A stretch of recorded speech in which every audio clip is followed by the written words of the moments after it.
I'm Dan Brunell, President of Dearborn West Franchise Consulting.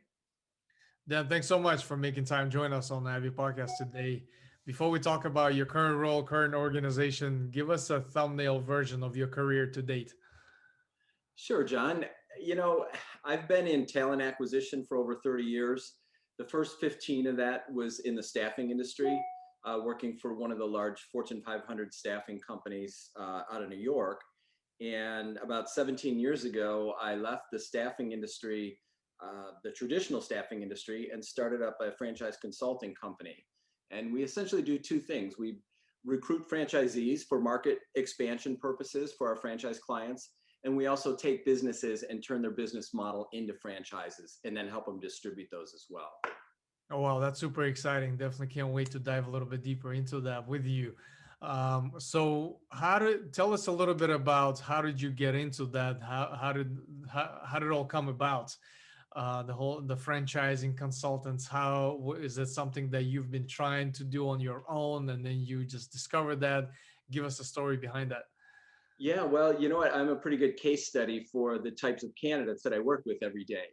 I was a mid-career guy, and I had been in operations and then executive management in the staffing industry. And that was tremendously interesting learning experience. But I also had a young family at the time, and it was consuming a tremendous amount of my time and energy.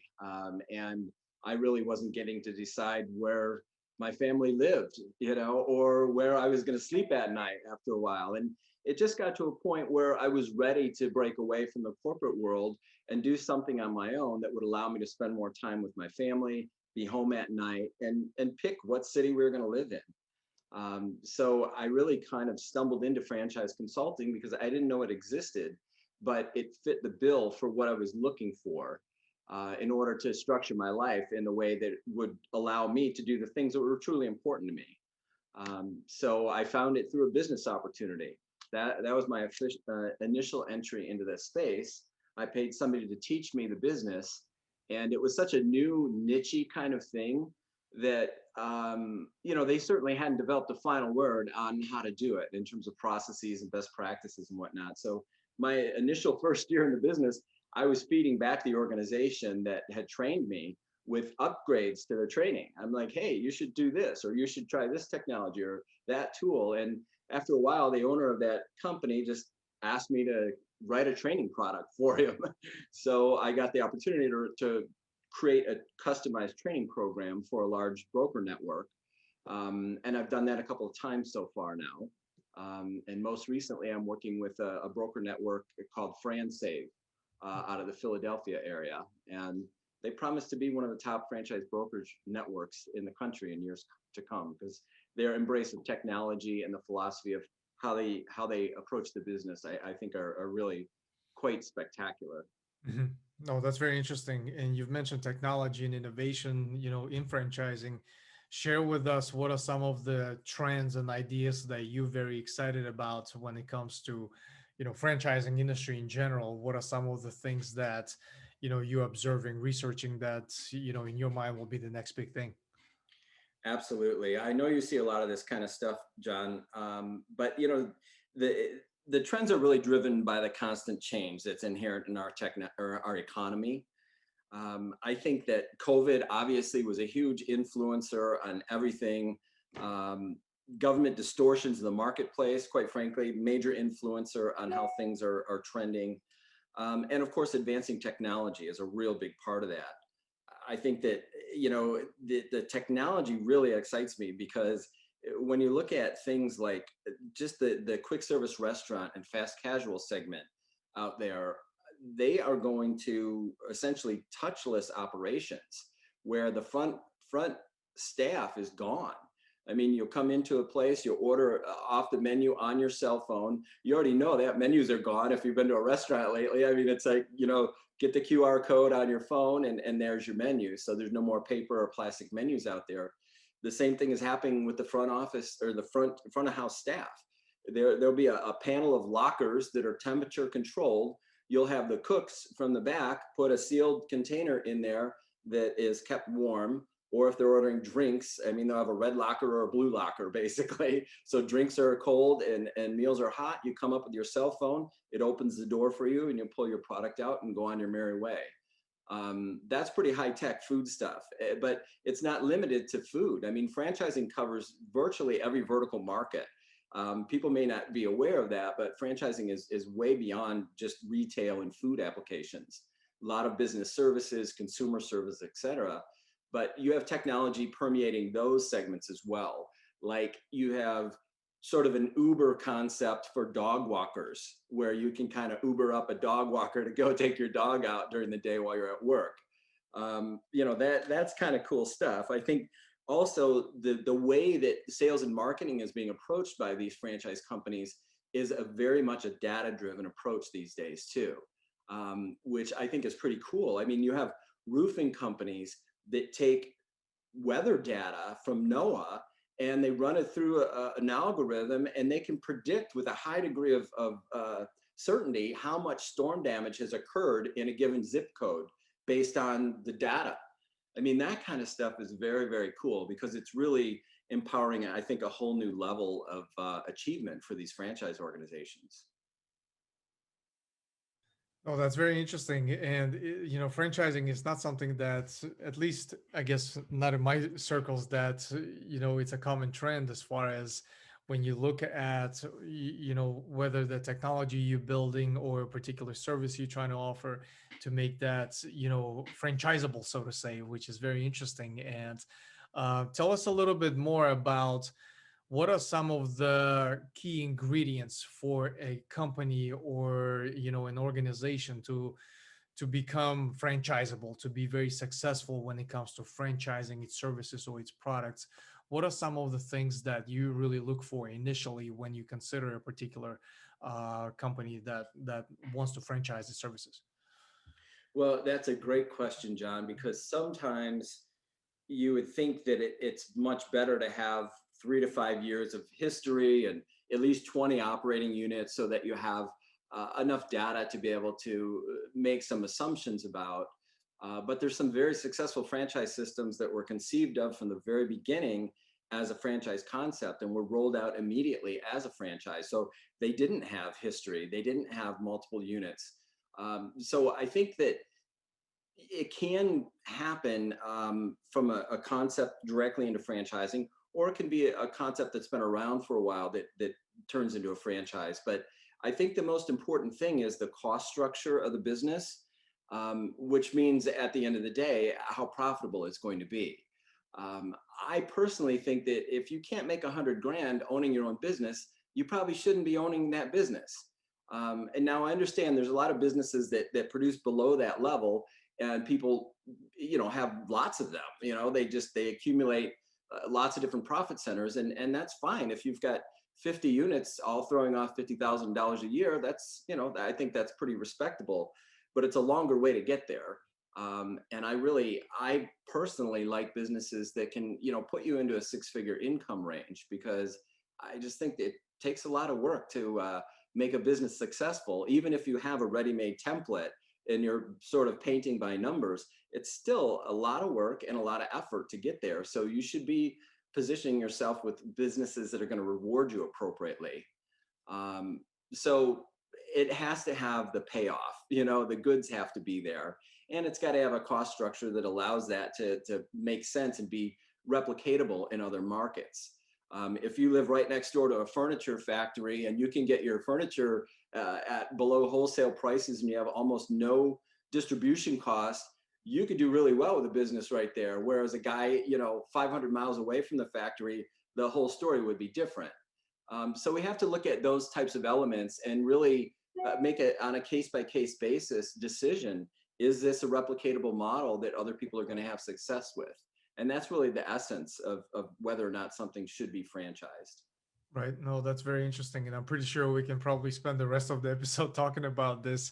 Sure. Um, when it comes to common pitfalls or some of the mistakes that company operators make when making the decision whether to go for the franchising route or not, what are some of the things that you can highlight as you work with different organizations that really franchise their models? Absolutely. Well, I think it's really important to be focused on the long game, and companies need to be adequately capitalized before they move into franchising as a distribution method. Franchising is probably one of the most effective distribution methods ever. And let's face it. I mean, distribution is the backbone of business. That is the key. If and I hate to say it, but it even supersedes having the best quality product or service, because we can see some examples out there in the marketplace of organizations that may sell sandwiches or hamburgers that may not arguably be the best ever that you've ever had, but they can distribute them more widely and effectively than anybody else. So they win that burger war or that sandwich war. So the companies need to go into it looking down the road. They have to have adequate capital, because when you become a new franchise, there's a tendency to want to just sell some units. Everybody wants to get out of the gate. They want to get things happening. They want to get the royalty stream coming in, because that's what franchising is. That's the beauty of franchising for the franchisor, is the royalties. They don't care about franchise fees. The franchise fees are established essentially to cover the cost of acquiring new franchisees and bringing them in. That's the purpose of the franchise fee. So it's not really a profit center. But when you have a brand new franchise organization, a lot of times that is their only profit center. So they stretch a little bit. They'll find a candidate that they're a little bit. It's like when you're a manager and you got to fill a slot in your team and you're desperate. You start wishing skills on the guy that's interviewing, right? You're like, oh, he can make it. Franchisors do the same thing when they're young and new, because they just want to get some dots on the map to start the flow. But I think franchisors need to have the patience to pick the right people, because whenever they pick the wrong person on the front end, that person is going to wash out in 2 or 3 years anyway, and they're back to square one with that particular market, and they've lost ground and their potential market share. So it's suboptimal for them to bring in somebody who's not going to be a success story. So I think that's a real fundamental part is sticking to the guns of your original vision of what a franchisee should bring to the table and how they should act. But if people or franchisors can resist that temptation, I think that they can do quite well.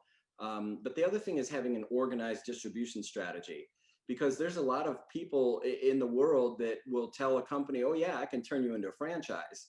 There's a lot of lawyers that can do the paperwork, create the FDD that has to be submitted to the Federal Trade Commission. Yeah, that's kind of perfunctory work though.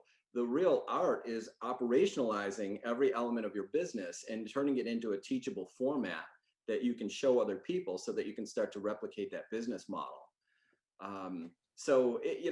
There's a couple of elements there that I think, if companies they plan from the beginning. They know that they have the adequate capital so they can stick to their guns, and that they have a very well-formed distribution strategy, which should be a part of the consulting firm that helped them become a franchise. I mean, just simply helping you get your paperwork together and become a franchise doesn't really do much. You have to have that distribution. You have to have somebody who can help you put those dots on the map so that your organization can start to meet its potential. Right, right. No, those are very interesting concepts. How did your experience in talent acquisition and staffing help you, or maybe the other way around? How do you use some of the lessons learned and that experience in that industry now in franchising? Because at the end of the day, the war for talent, the war on retention is real, and it's omnipresent in all industries, regardless of the business type or the business industry. How does that help you as you partner with other founders and operators that are franchising their businesses when it comes to talent acquisition? Yeah, that's a great question. I think that having that experience in the staffing industry really gave me a lot of insight into just relating with individual humans, understanding their motivations, helping them crystallize their objectives. Because in the talent acquisition staffing world, you need to help candidates sort out what's truly important to them, and then align them with an organization that's going to help support those objectives. That's essentially the same thing that we're doing in franchise development on the franchise market development side. except the stakes are much, much higher. I mean, somebody changing jobs, that can be a stressful thing, but somebody leaving a job to start a business, that's a whole different layer of stress. And being able to connect with the people, on a level that really understands what the questions are. I mean, that's, I think, what we're doing most often. And in staffing, it was very similar, but people are, it's easy to find answers these days. The internet is filled with answers. A lot of them are wrong, but they're answers nonetheless. But the real thing that moves the world are the questions. You have to have insight and understanding to ask the right questions. And that's a big holdover, I think, from the staffing industry, is helping people understand what the questions are so that they can truly crystallize their objectives and then be able to go out and look for the right answer. Does Right. that make sense? Yeah, no, that makes perfect sense. At the end of the day, it's on the minds of every executive, surrounding themselves with the right type of people for the right type of organization and all of that. So You're when you, right. And you know what? Across the board, every industry, every business that I talk to, that's their number one challenge right now, is finding talent. Mhm. It is a real talent crisis, I think. And it's, going to be very rewarding to the organizations and the people that can help bridge that gap. Yeah, no, absolutely. Yeah, we experienced that, especially now coming out of the pandemic, with companies, hiring remotely and being able to offer all kinds of benefits.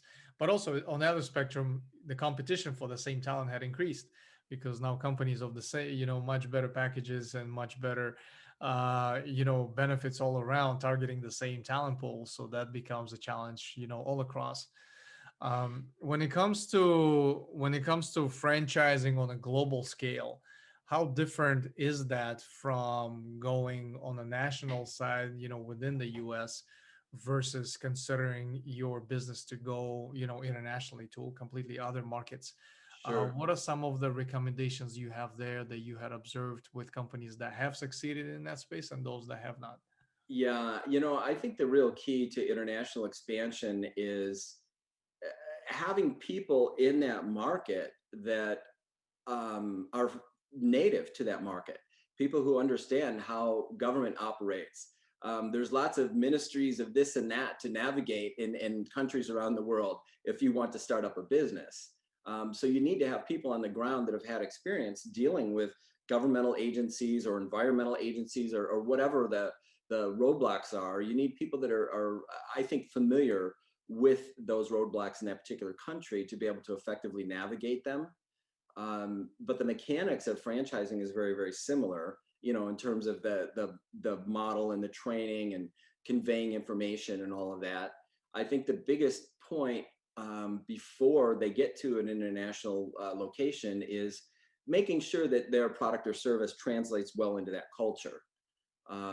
Because some things don't. I mean, it's just, certain food products are not going to play well in certain areas. But you'll see franchises that still value that market, and they'll come in and they'll tweak their menu. There's some franchises, like taco franchises, that end up in India. They'll have vegetarian tacos, and so they'll make minor tweaks of things that aren't necessarily available in the States, but they're trying to accommodate the local market and accommodate those preferences. But Yeah. I think that's the key, making sure that your product is going to translate first, and then finding local guys to use your model to bring that business to life in that country. Mhm. No, that's very interesting, because every market, every culture is very peculiar when it comes to specifics of how they operate, how they consume products, and things like that. So I'm sure that become adds another, layer of complexity when taking into consideration whether to go international or not. So that's very interesting. When it comes to, the skill sets that are, at the end of the day, required to become a successful franchisor, is that the right term?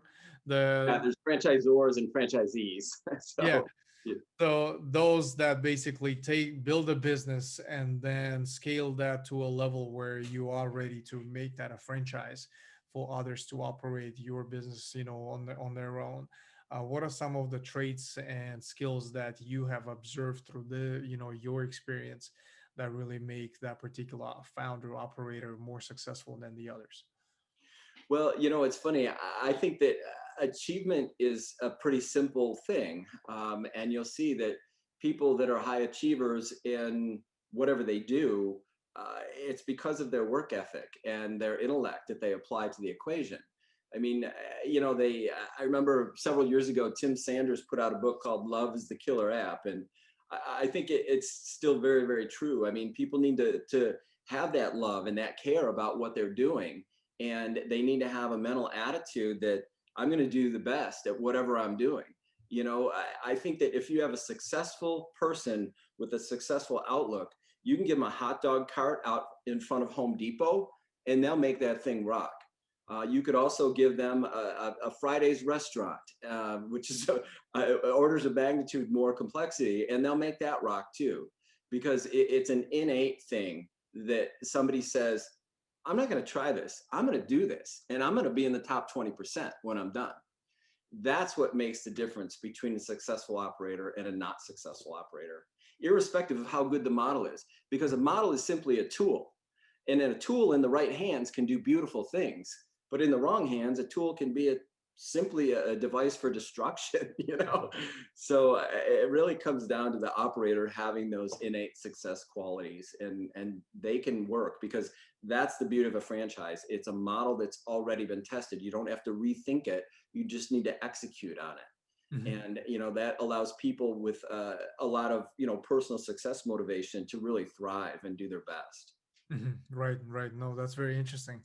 When it comes to your personal sources for research, for learning, staying up to date on just franchising industry in general, what are some of the sources that you consume on a daily basis? Share with us those. Yeah, you bet. I read a lot. I'm just very, very avid reader. And I, of course, read a lot of business publications. Franchise Times is probably the bellwether industry mag for the franchise industry. So that is a centerpiece. But the Wall Street Journal, Forbes, Entrepreneur Magazine, lots and lots of business periodicals, because, and also the interdisciplinary ones like QSR Magazine is the quick service restaurant magazine. So if I'm working in certain segments, I read the trade journals that come along with those segments as well. But in general, I don't think you can be over-informed, especially in the business that I'm in. So the more you know, the greater your value to your customers. So I like to stay on top of all of the contemporary stuff that comes out of the business journals, but I'm also a huge fan of biographies. When I was younger, I read the business book of the month, whatever the latest, magic banana theory book that came out. And I was very into that, and nothing wrong with new ideas, or I respect writing. I'm a writer myself. So I appreciate everyone's thoughts, but I really like to read a biography and learn just from what this person did in their life, because there's lots of lessons in there that weren't manufactured and packaged up for you. You get to make your own inferences based on how this person's life's unfolded and how they dealt with adversity that they saw in their world. Uh, I love those kind of lessons, and it's much more interesting to me now in my old age to read the biographies than every management book that comes out each month. So you couldn't have set me up for the next question any better, as you were talking about books.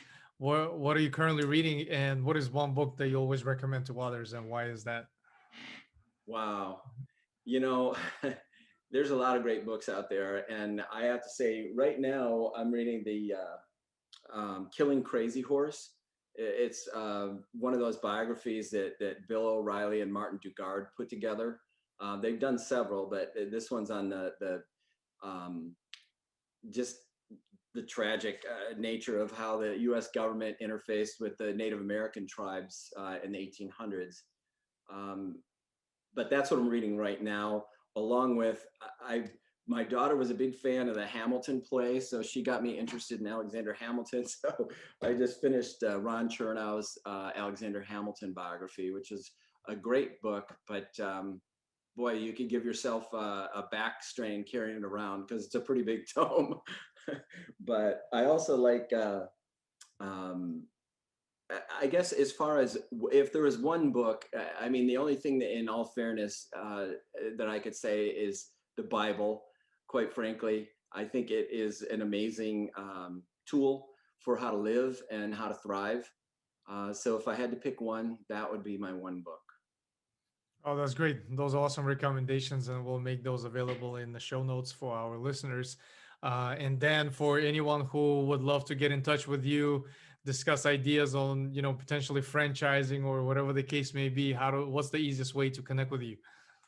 Yeah. Well, anyone can call me at any time at 951-587-6864, or reach out to me through my email address, which is dbrunell at Dearborn West. That's DEARBORNWEST.com.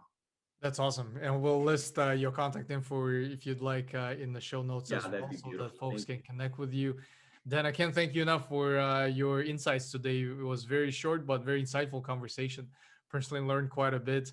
We're gonna stay in touch, and I do a lot of that with all of my guests. That we do a follow up recording in about a year to see how much have changed and transpired based on the conversation we had a year ago. So I'm definitely looking forward to that with you. Great, great. Well, that sounds great. I really appreciate it, John, and I enjoyed our time together. So I'll look forward to doing it again.